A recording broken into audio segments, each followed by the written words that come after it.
Hi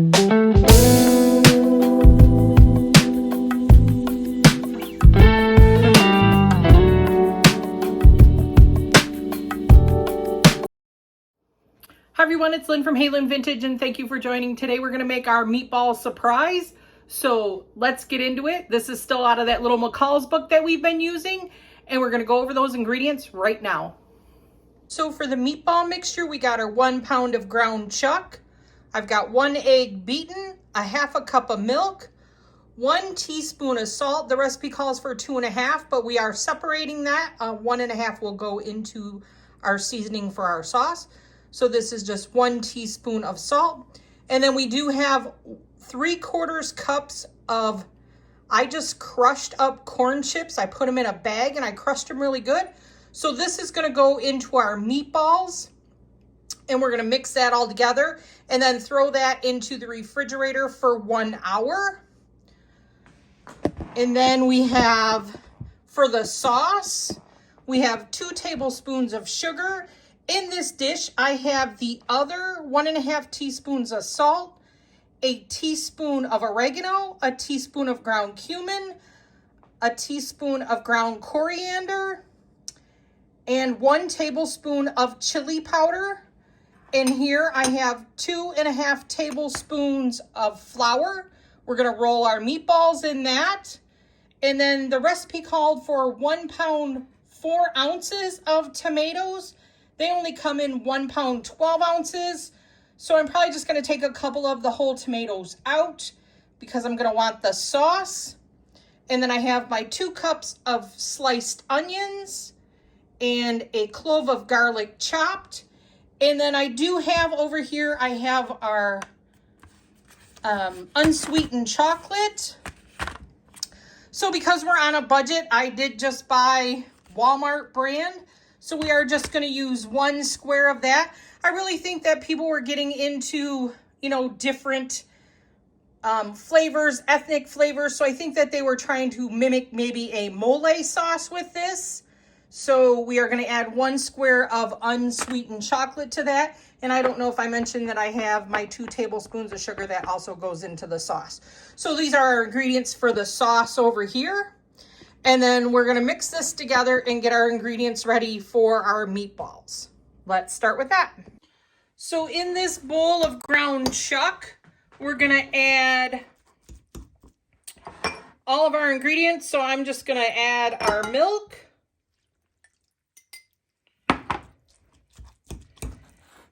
our teaspoon of salt,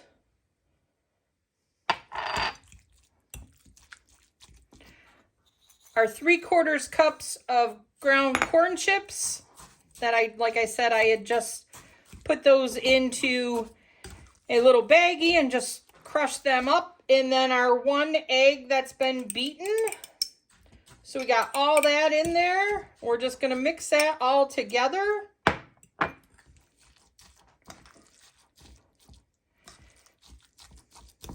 So once we have this really mixed well, we're going to put this into the refrigerator covered for 1 hour, and then we'll come back and we'll roll our meatballs. Okay, so I'm just gonna finish mixing this. We'll get it in the refrigerator and we'll come back.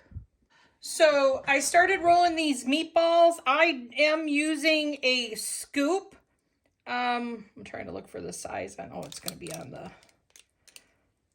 I'll write what size scoop this is, just so that my meatballs were about even. This is the same scoop that I use when I'm making cookies. So we're just gonna, I just scooped these all out to get our 20 meatballs together. This was in the refrigerator for an hour.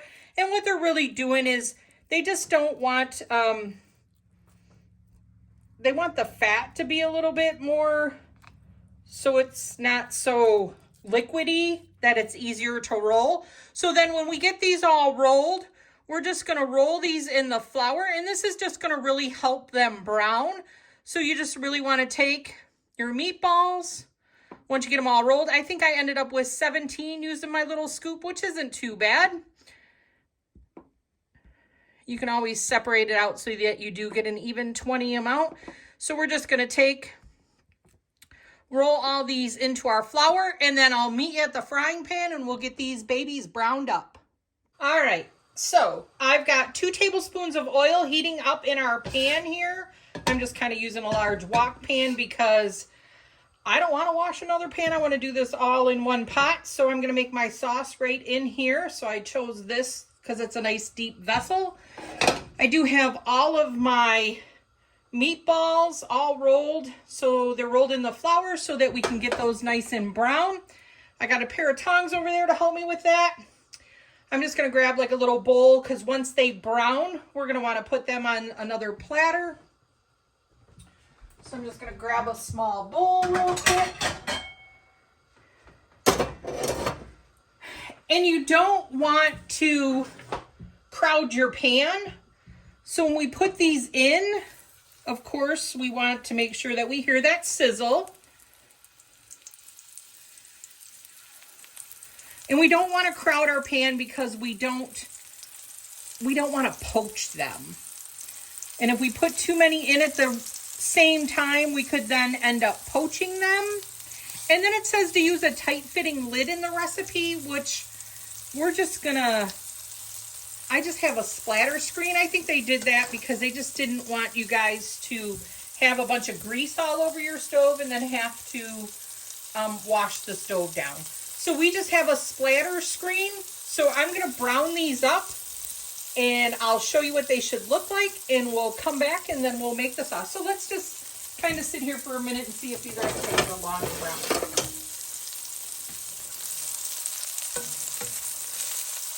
I'll insert a picture of what they should look like. Let's get these nice and brown and we'll come back and make our sauce.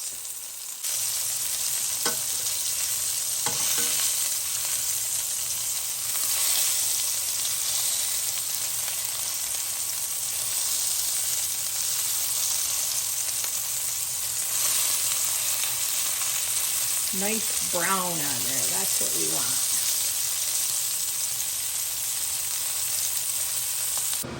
want. Okay, we got our meatballs all brown. You don't have to worry about cooking them completely because they're going to go into the sauce and simmer for 20 minutes and that'll finish cooking them. So don't think that you have to have your meatballs completely cooked. We are just browning them. So you're supposed to have at least 2 tablespoons of oil left in your pan, which is what I believe we have here. So with that, we're going to saute our onions and our garlic because we want to make sure that this gets tender. And then we're going to add all of our ingredients from that. So as we've talked about many times, we're sauteing. So our pan was nice and hot. And we just want to get the onions all really nice and tender. So for about 5 minutes, you just really want to saute your onions and your garlic to kind of caramelize them and bring out the flavor. So I'm going to do that and then we'll come back and look at our other ingredients. So my onions are nice and brown. So to this, we're going to add all of those spices we had, that tablespoon of chili powder, the rest of the salt, the oregano, the cumin, and the coriander. So we have that all in there. I have 2 tablespoons of sugar we're going to put in there. Let me get that all out.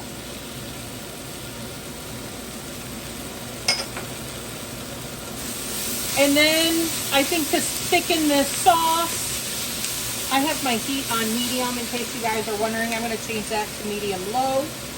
They also wanted the rest of the flour that we use from the meatballs, even though that this flour was raw. I mean, we put raw meat in there. Because we're going to cook it, we will cook out anything that would harm us.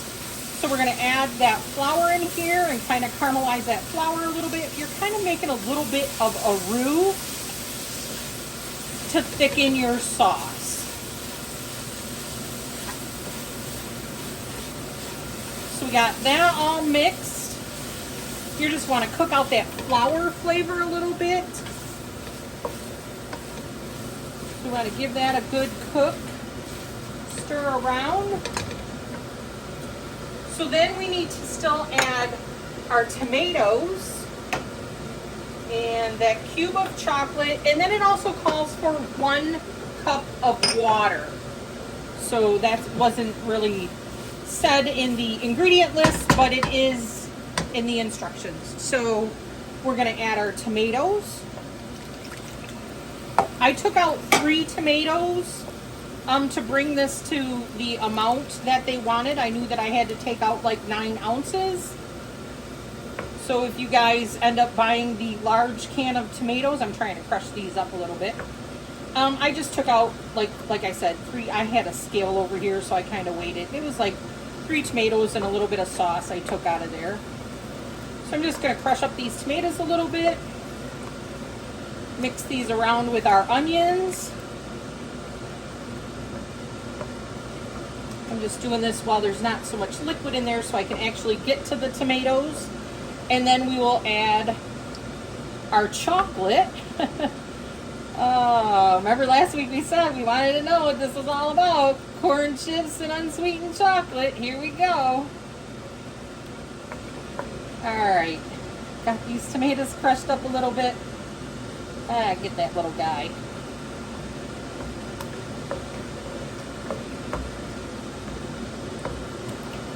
I'm going to add that 1 cup of water.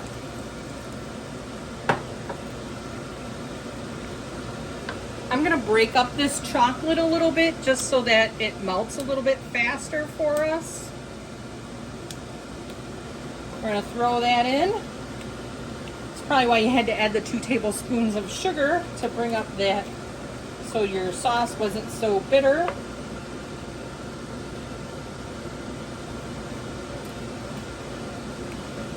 So we just want to make sure that we get the chocolate melted, so you want to bring this up to a boil, and then we're going to cut it to a simmer, and then we're going to add our meatballs back so that the meatballs will then cook for 20 minutes in this sauce.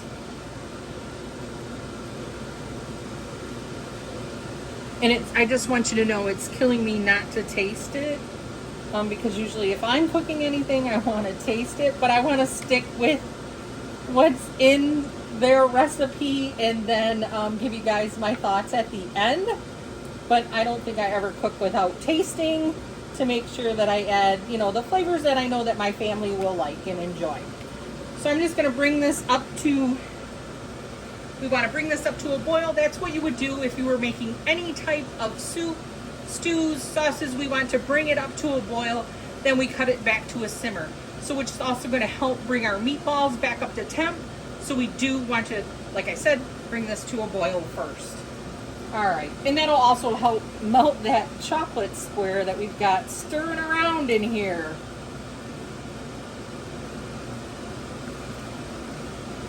Alright, so once this comes back to a boil, we'll add our meatballs. I'll come right back. So we got this up to a boil. I'm then going to turn it to low so that we can put it to a simmer. And then we're going to add our meatballs right back into our sauce.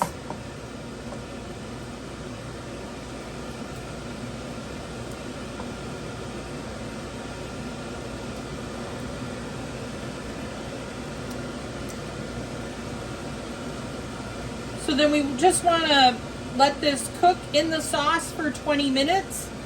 If you have a pan that has a lid on it, by all means put your lid on it. I'm just going to put my little splatter screen on here. And then I'm just going to let this cook for 20 minutes, which will then make sure that our meatballs are cooked all the way through. We want to make sure that those are hitting 155 degrees. If you want to tempt them with a meat thermometer, by all means do so, but I think 20 minutes simmering in sauce after we fried them, we should be good to go. All right, let's let this cook for the 20 minutes and we'll come back and get our thoughts.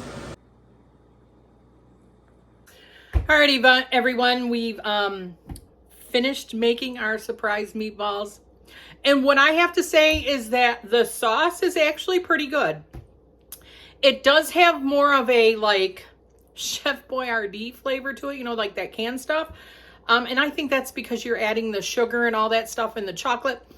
but it's not bad. The only thing I wish there was some garlic or something in the meatballs. The meatballs are really plain. They taste like a meaty corn chip. But with that being said, I put mine over some riced cauliflower pilaf that I had left over. So, I mean, it's pretty good over that. So anything that you think your family would want to eat it over, it does suggest rice. Definitely you could use brown rice. You could use farro. You could use quinoa. You could use orzo. So any type of little like pasta, small rice-shaped pasta, I think would be really good for it, because it does really have a nice sauce to it. I mean, the sauce isn't horrible. But the meatballs, if I were going to make this again, I would definitely add some garlic. I would crush some garlic, even garlic powder. Put garlic powder, onion powder in your meatballs, and they would be a lot more tastier. But with that being said, this is Lynn from Hey Lynn Vintage, doing our Retro Wednesday recipes. So next week we will be doing green pepper casserole. So it looks like it's kind of just stuffed peppers, but they boil their peppers before they actually stuff them, which I usually just cover them and throw them in the oven and let them cook. So I'm kind of curious. So let's see how their stuffed peppers turn out. Next week we'll be doing that. So come back for Retro Wednesday cooking with our little McCall's book of wonderful one-dish meals. We'll be cooking out of this again, doing their little stuffed pepper recipe. A little bit of fun. My husband gets to eat for the rest of the week. So, yeah, with that being said, have a great night, everyone. Thanks for watching. Catch you on the other side. Don't forget to like, comment, and subscribe. See you real soon. Bye.